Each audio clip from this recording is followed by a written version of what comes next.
What's up guys, it's me Jeremy, and today I want to talk about a very high level concept that not only explains the reasoning for quite a lot of my videos, but actually explains all the shifts in the meta and why things are overpowered. And that starts with the current game state of League of Legends.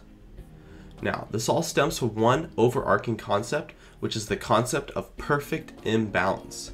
Perfect imbalance can be described as a type of a game state, and it's what most fantasy PvP games have, and in particular League of Legends.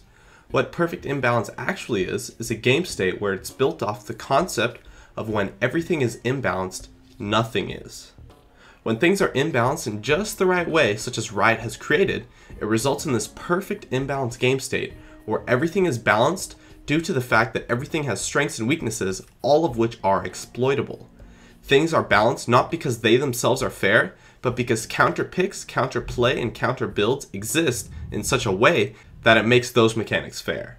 This honestly makes the game way more fun, as rather than having everything be equal, nothing is equal, but when you put it all together, all the mechanics create this puzzle kind of thing that makes everything equal and fair.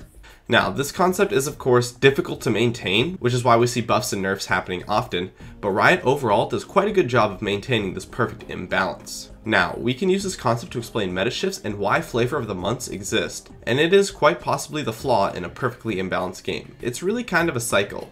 It starts out with an OP champion, and then the flavor of the month becomes the champion that counters that first champion, since players can excel really well with it against that popular champion, and then that champion becomes the OP champ due to its counter potential, and then a new champion pops up and the cycle continues.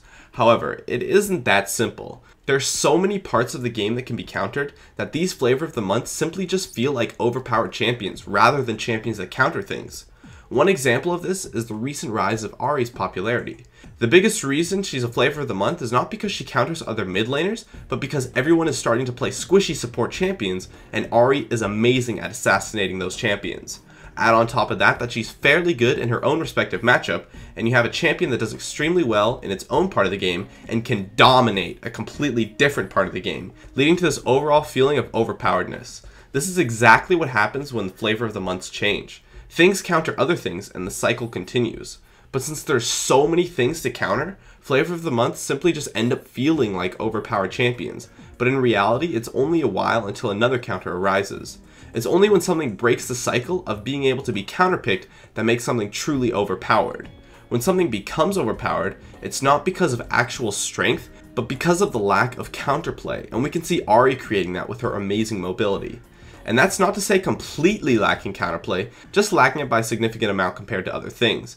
And that's what makes things overpowered. And this of course applies not only to champions, but to items, strategies, and every other part of the game. It also works when seeing if things are underpowered too, as if when something has a large amount of counterplay. So to summarize, a perfectly imbalanced game is where a game state is balanced based off of counterplay, and the mechanics balance themselves out because of this. In addition, we see flavor of the months due to the unending cycle of counterplay. And lastly, something can be considered truly overpowered when it breaks the perfectly imbalanced cycle by lacking a significant amount of counterplay. My name is Jeremy, and that is it for my video on why things are overpowered. I'd love if you could support me with a like or join me on my North American chat room Gaming Curios, which I'm always in when I go online. Please subscribe for more awesome content in the future if you enjoyed this video, and I'd love if you could follow me on Facebook or Twitter, of which I will have links in the description. As always, thanks for watching, and I'll see you guys next time.